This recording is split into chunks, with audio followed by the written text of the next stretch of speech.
Halo guys, perkenalkan nama saya Busnadika Joni dengan NIM 20113523. Saya Bayu Caksono dengan NIM 20113549. Saya Galuh Belbi Endena dengan NIM 20113524. Saya Serian Kalista dengan NIM 20113525. Saya Rania Ratarayu Putri dengan NIM 20113803. Saat ini kita sudah bersama Bapak Dian selaku CEO di InnoLabs dan juga ada Mas Andy selaku HRD di InnoLabs. Hari ini kita akan mewawancarai Bapak Dian selaku CEO tentang bagaimana cara Bapak Dian untuk memanajemen perusahaan dan membagi waktu sebagai seorang pemimpin. Mungkin langsung saja Pak Dian, sebagai seorang CEO InnoLabs, Pak, mungkin bisa diceritain itu bagaimana sih awal dari perjalanan karir Bapak dalam membangun perusahaan? Oke, awal karir ya. Awal karir sama kayak teman-teman mahasiswa. Jadi membangun tim kebetulan itu dari tim inovasi. Kita kan ada lomba, kalau di Amikom itu ada Amika. Jadi kita bikin tim 4 orang, kemudian berlomba di tahun 2010 kalau nggak salah. Dan ya dari situlah kita punya jiwa entrepreneur lah. Nah, jadi di tim itu kebetulan inovasi kita menang dan bisa mewakili Amikom di skala nasional. Dan kita kepikiran untuk melanjutkan karya kita untuk dinikmati oleh masyarakat atau membantu masyarakat lah. Ide awalnya seperti itu. Jadilah kita membuat waktu itu foundernya para mahasiswa Amikom, ada 3 orang waktu itu, dan ada 1 teman tambahan. Jadi ada 4 orang di awal tahun 2011 kita buat InnoLabs Indonesia. Mungkin dari perjalanan karir maupun karir sendiri atau perusahaan, apakah ada capaian-capaian yang menurut Bapak sendiri itu berpengaruh untuk perusahaan atau karir Bapak? Pencapaian. Iya, pencapaian terbesar mungkin yang berpengaruh terhadap karir atau perusahaan. Capaian personal atau pencapaian perusahaannya? Bisa dua-duanya. Oke. Ya, kalau pencapaian yang pertama, kita yang jelas bisa bootstrapping. Bootstrapping itu artinya kita bisa membangun tim tanpa ada bantuan investor. Gitu. Itu menurut kami yang disebut bootstrapping, dan kita punya jiwa maraton, artinya tidak menuntut hasil yang instan. Jadi itu juga modal kita. Jadi pertama kita punya skill, kemudian kita punya kemampuan channel, dan akhirnya kita bisa survive sampai dengan hari ini tanpa investor sampai tahun 2016. Tapi di tahun 2016 ada 1 orang investor yang akhirnya memberikan kita suntikan untuk bisa berjalan lebih profesional gitu. Nah, tapi dalam perjalanan bisnis selama 11 tahun, kalau pencapaian lomba gitu ataupun seperti penganugerahan gitu, kita pernah mengikuti namanya Wirausaha Mandiri di kategori Technopreneur. Waktu itu kita finalis nasional, kalau tidak salah 7 besar di situ, dan kita cuman finalis saja sih, tidak menjadi juara. Tapi pengalaman yang kita dapat di situ membuat kita atau membuka pikiran kita bahwa di luar sana itu ternyata banyak sekali anak-anak muda yang kreatif gitu, membuka peluang. Dan di situ ternyata kita juga dikenalkan bahwa channel itu penting. Jadi kalau teman-teman hanya punya skill tapi tidak punya channel, itu zone. Jadi intinya kalau misalnya ya saya bisa menggambar, saya bisa melukis, saya bisa modeling, tapi nggak punya channel untuk memasarkan karya kita, itu zone. Artinya kita nggak bisa menghasilkan income dari situ gitu. Nah, channel itu yang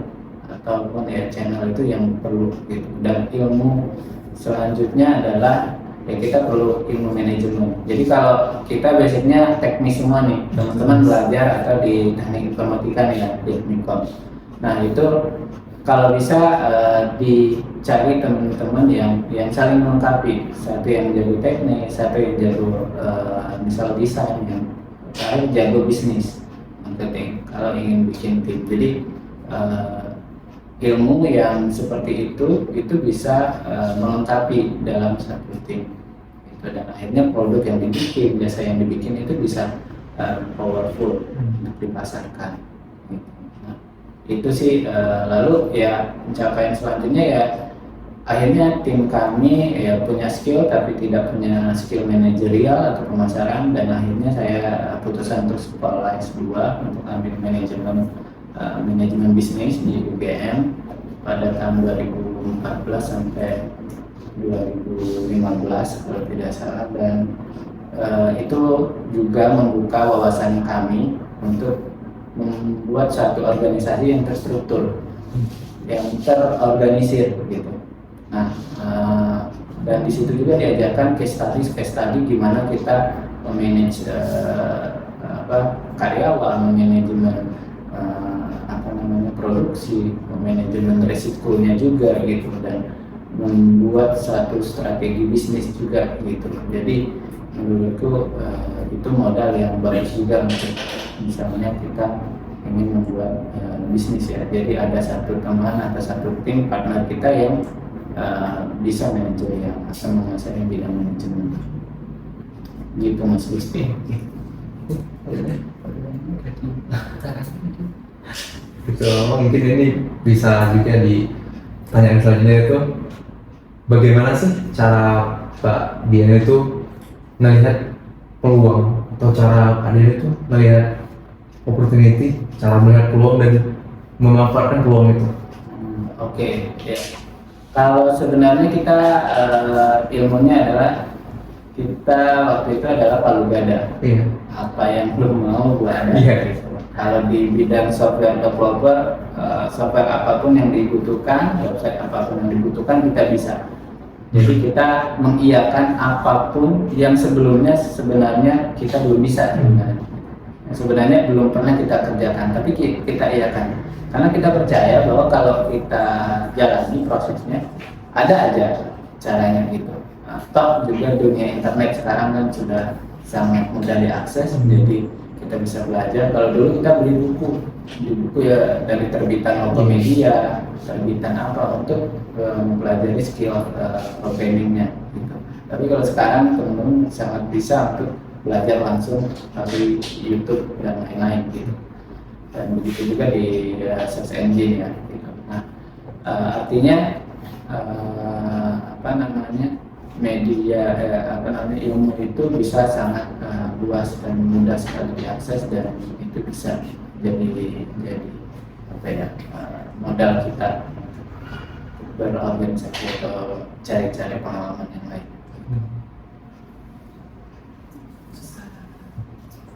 Yang selanjutnya kan seperti yang kita tahu, setiap perusahaan itu pasti memiliki masalah. Menurut Bapak, selama perjalanan karir di perusahaan ini menghadapi suatu masalah yang menurut Bapak sangat krusial itu, bagaimana cara Bapak untuk menghandle permasalahan tersebut? Oke. Kalau soal masalah udah mungkin jutaan kali ya. Ini konteksnya apa dulu? Misalnya masalahnya dalam ke-HRD ya, misalnya finance atau yang lain, atau hanya ingin tahu problem solving kalau ketemu masalah apapun. Lebih ke problem solvingnya dalam masalah. Oke, nah kebetulan kalau di bisnis kami kita punya bisnis ini dibangun dengan kepercayaan, dan itu kita foundernya ada 3 orang dari awal, dan artinya ini bisnis bersama gitu. Nah, modal yang pertama adalah transparan gitu. Jadi caranya itu kita harus transparan dulu. Ketika ada masalah, kita floorkan masalahnya begini, kronologinya seperti apa ya kita jelaskan semuanya. Kalau ada beberapa orang yang terlibat ya udah kita minta penjelasan semuanya, dan setelah itu kita diskusikan, fokuskan ke solusi, gitu. Bukan fokuskan ke kesalahannya, gitu. Fokuskan ke solusinya. Solusinya seperti apa? Kalau masalah itu simple, sebenarnya langsung bisa kita putuskan, gitu. Tapi kalau itu agak rumit, ya coba dianalisa dulu pertimbangannya, gitu. Jadi solusi-solusi apa yang paling mendekati. Nah, prinsip kami kalau di sini kita no blame atau no base, no blame, no justify, sama no excuse, gitu. Nah itu juga jadi nilai yang harus ditanamkan di tim untuk menyelesaikan masalah. Artinya ketika ada masalah jangan menyalahkan, jangan beralasan, jangan menjustifikasi orang, gitu. Nah, tapi fokus ke solusi. Kalau misalnya kita fokus ke solusi, nanti kita akan cepat move on-nya, gitu. Nah, nanti ada aja dari si A ada solusi ini, si B opsi ini, kemudian kita bisa mengambil yang paling banyak, misalnya benefitnya. Mungkin dua-duanya baik, tapi ternyata solusi ini benefitnya lebih banyak ketimbang solusi ini. Nah, itu bisa kita ambil, gitu. Nah, bertukar pikiran itu penting. Jadi ketika ada masalah, pusing sendiri itu bikin kita stres mungkin, dan akhirnya kita mengambil tindakan yang makin salah, gitu. Nah, jadi harus segera dibicarakan. Nah, prinsip di sini juga apapun itu harus dikomunikasikan. Contohnya ketika kita membuat kendala di produksi lah. Produksi ini akhirnya begini, ada produksi yang tidak sesuai ekspektasi, misalnya bikin satu sistem A tapi jadinya A minus misalnya, atau malah B, gitu, nggak sesuai ekspektasi. Nah, kenapa bisa begitu, gitu loh? Apakah prosesnya itu udah sesuai atau belum? Nah, itu dicari tahu dulu, digali dulu. Jangan-jangan memang dari awal prosesnya itu nggak betul, gitu. Nah, kalau prosesnya nggak betul berarti ya prosesnya yang dibenahi, gitu. Tidak boleh kita menuntut misalnya hasil akhir yang sama, yang sesuai ekspektasi kalau misalnya prosesnya nggak betul, gitu. Jadi misalnya bikin sistem A, seharusnya kita harus melalui flow-nya X, Y, Z, gitu. Tapi ternyata nggak melalui proses yang itu, ya. Berarti kesalahannya di proses itu. Nah terus kalau misalnya kita udah belajar dari situ, ya kita bisa jadiin standarisasi di sini. Oh, next time kalau ada kasus yang sama, standarnya begini, ya. Gitu. Itu bisa dirangkum kalau Mas Hendy itu dijadiin SOP, gitu. SOP, job desk, checklist, dan format atau template yang sudah dibakukan, gitu. Nah, itu sih contoh-contoh sederhana di tim yang handle problem. Jadi fokusnya kita harus transparan, komunikasi, dan solusi juga, gitu. Fokus ke solusinya, gitu. Jadi mungkin yang bisa saya tangkap tadi itu penyelesaian masalahnya itu fokus kepada masalahnya sendiri, kepada solusinya, dan mencari solusi, bukan menyalahkan atau menjustifikasi atau dengan alasan, tapi langsung fokus dengan mencari solusi. Iya, betul. Kalaupun ingin didalami, ditanyakan aja, gitu. Kenapa? Karena ketika satu orang itu melakukan tindakan X, pasti dia ada pertimbangan, ada alasan. Nah, ditanyakan kenapa melakukan itu, gitu. Ditanyakan, oh pertimbangannya begini-begini. Oh, ternyata ini sesuai nggak dengan standarnya InnoLab? Kalau tidak, disampaikan bahwa itu tidak sama dengan standar kita, gitu. Jadi kita bukan menyudutkan atau mengkambing hitamkan misalnya kalau ada masalah, tapi memberikan ruang untuk dia, oh alasan dia seperti apa, gitu. Alasan seseorang melakukan itu seperti apa, kita kasih ruang dia untuk menjelaskan. Dan yang lain juga harus mendengarkan dan bisa memberikan saran atau feedback yang positif juga, gitu. Akhirnya masalah itu jadi jadi produktif, menghasilkan solusi baru, menghasilkan misalnya kalau di sistem itu, oh ternyata ada celah baru, oh kita harus bikin fitur baru nih untuk menutup celah itu, gitu. Jadi masalah itu kita balik jadi solusi dan akhirnya produktif. Gitu Mas. Nah selanjutnya Pak, kan saya yakin semua perusahaan pasti try hard banget untuk bisa mempertahankan perusahaannya untuk tetap produktif, untuk tetap apa ya istilahnya, tetap berjalan. Nah yang ingin saya tanyakan, gimana sih strategi Bapak untuk bisa bertahan sampai sekarang perusahaannya? Strategi bisa sustain ya, sustainable namanya. Kalau ya di manajemen itu ada namanya sustainable business. Jadi sustain itu kita bisa ya, kalau bisa manajemen itu sudah mikirnya strategi saja, tapi produksi itu udah running otomatis lah. Nah, strategi pertama adalah kita memberikan job desk yang jelas,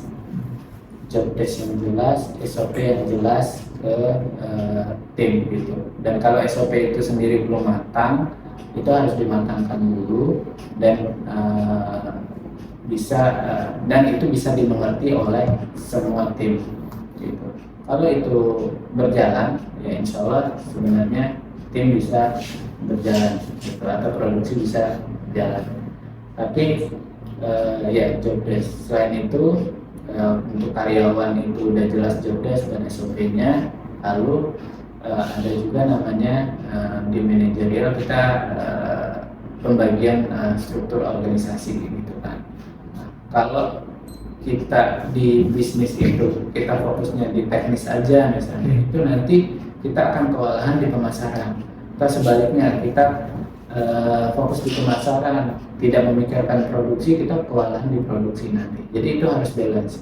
Jadi kalau strategi kami, kita membuat bisnis ini dari memikirkannya dari hulu ke hilir lah. Jadi seluruh flow bisnis ini itu sudah terisi gitu.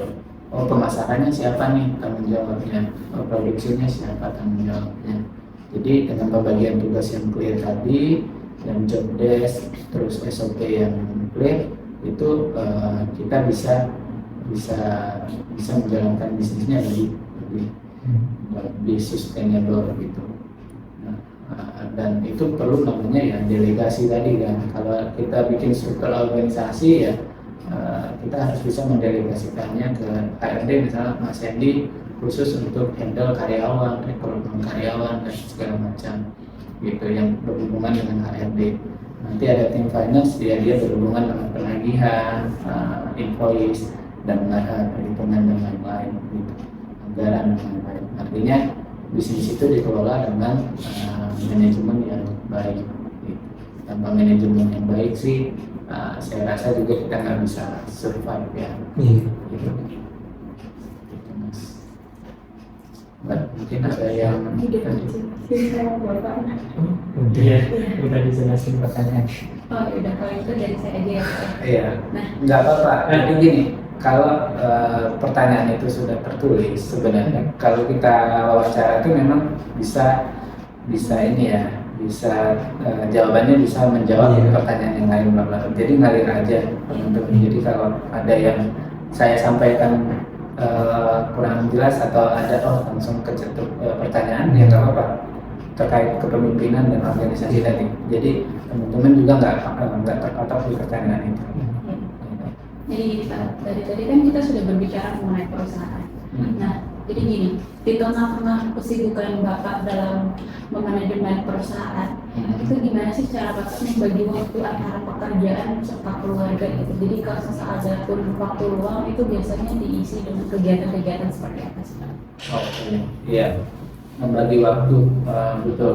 Kalau kita belum mahasiswa mungkin waktu 24 jam bisa kita gunakan ya, bikin tugas sampai malam juga bisa gitu.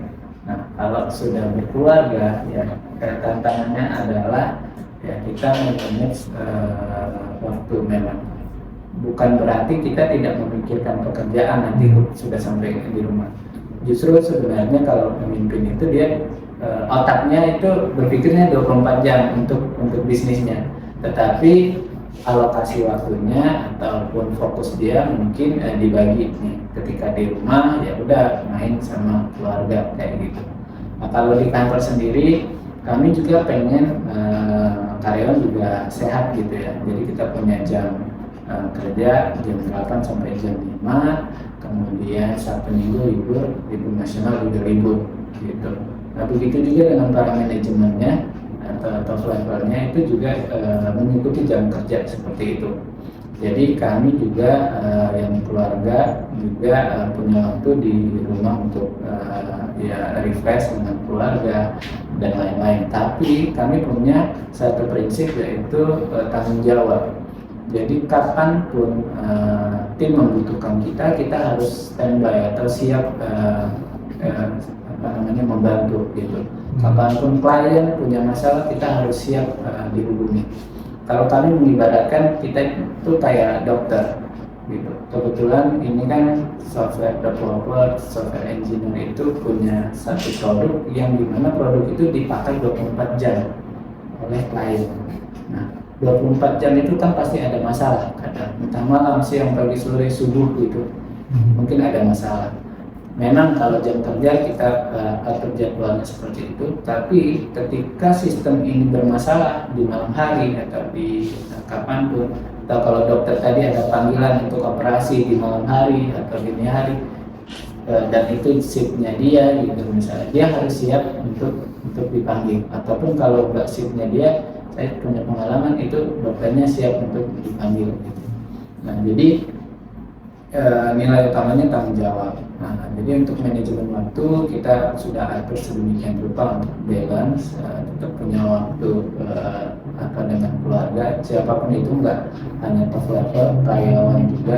Bahkan di sini kita juga memberikan benefit untuk para senior atau yang sudah berkeluarga biasanya, dan letaknya itu domisili keluarganya jauh, itu kita kasih benefit, contohnya itu 2 minggu. Jadi 2 minggu di kantor, 2 minggu dia boleh dari rumah kerjanya gitu. Dan begitu juga yang lainnya punya keringanan untuk kapanpun bisa WFH kalau dibutuhkan.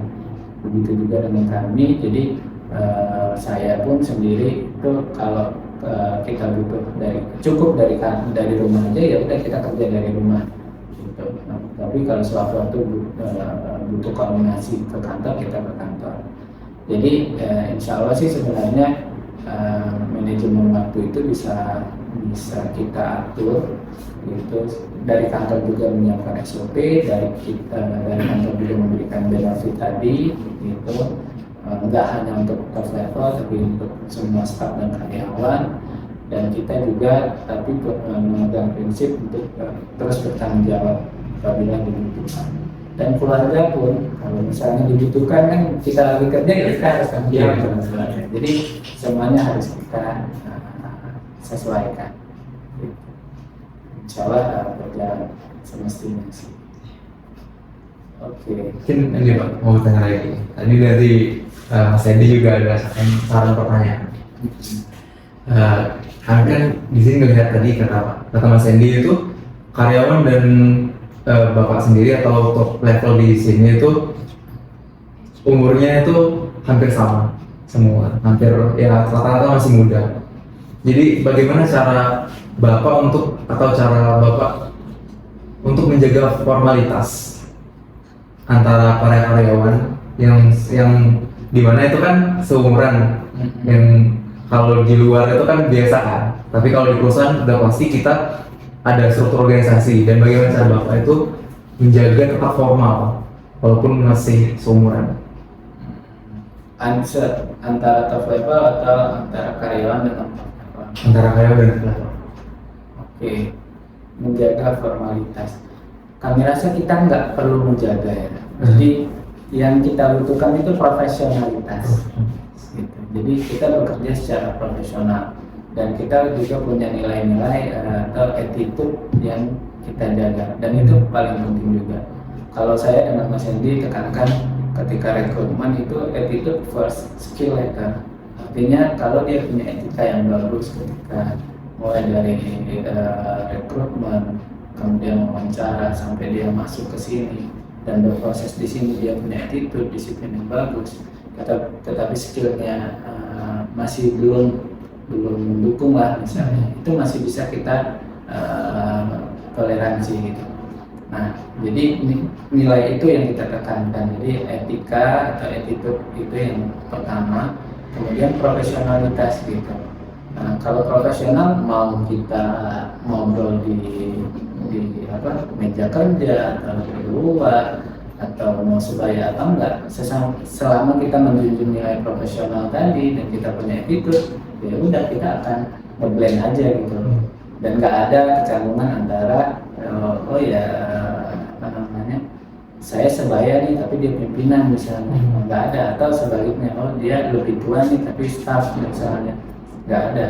Atau yang kita junjung adalah profesionalitasnya gitu. Dan ya kita harus punya attitude gitu di sini.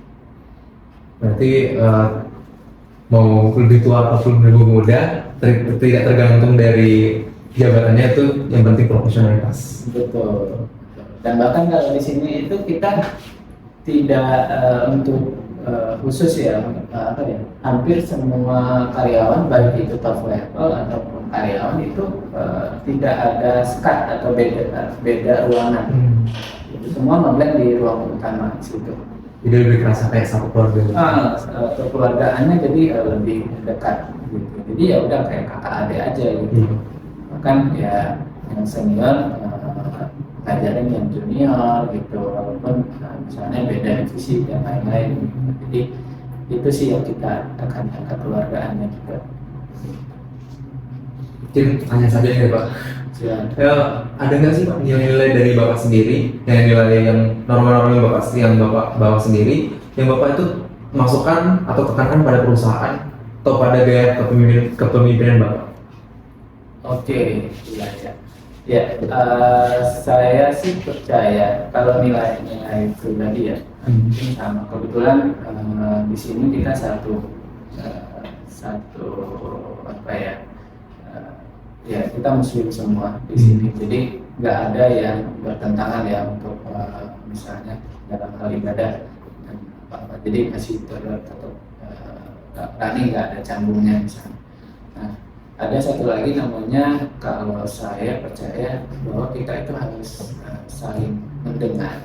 Artinya komunikasi itu harus asertif. Namanya asertif itu kita bisa mendengarkan satu pihak, kemudian kita juga bisa menyampaikan maksud kita dan kita mencari titik temu gitu. Nah, kepemimpinan itu menurutku harus punya komunikasi yang asertif gitu.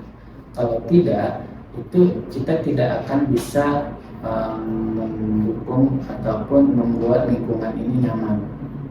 Nyaman buat karyawan, nyaman buat kita, dan kalau nyaman itu akan produktif, kalau nggak nyaman bisa kontraproduktif. Jadi kalau gaya kepemimpinan saya itu kita tidak otoriter atau yang kita bangun kekeluargaan, komunikasinya yang dua arah gitu. Jadi ada masalah mereka bisa curhat, bahkan dia kayak adik sama kakak aja curhat masalahnya apa, mau nangis mau apa silakan gitu, dan kita coba dengerin keluh kesahnya seperti apa ya, kita kasih solusi-solusi yang setidaknya relevan dengan masalahnya. Bisa baik itu masalah teman-teman di kantor ataupun masalah-masalah pribadi gitu yang akhirnya itu berkorelasi dengan pekerjaan di kantor gitu. Jadi nilai itu sih mungkin yang saya ingin, jadi komunikasinya yang asertif dan kita juga demokrasi, artinya ya bahkan kalau misalnya ada mayoritas setuju dan saya punya keputusan yang ternyata itu tidak disetujui, bisa jadi itu saya anulir dan saya akan mengikuti keinginan atau kebutuhan dari teman-teman gitu. Jadi di situ yang saya tekankan di sini. Mungkin sedikit berbeda dengan pemimpin-pemimpin lain gitu. Itu sih Mas Musti. Berarti yang ditekankan itu lebih ke arah komunikasi. Jadi tidak hanya Bapak sebagai pemimpin itu memberi perintah, tapi juga mendengarkan, lebih banyak mendengarkan, lalu bisa diputuskan bersama. Betul. Oke. Sudah. Oke, kalau gitu sepertinya ini wawancara sudah itu Pak. Oke ya. Jadi makasih bagi Pak Dian dan Mas Sandy sudah meluangkan waktunya untuk wawancara kami untuk tugas kepemimpinan ini. Kami ucapkan terima kasih. Dan baiklah, kita sudah sampai di penghujung wawancara. Terima kasih bagi kalian yang sudah menonton. Kami ucapkan wassalamualaikum warahmatullahi wabarakatuh. Bye.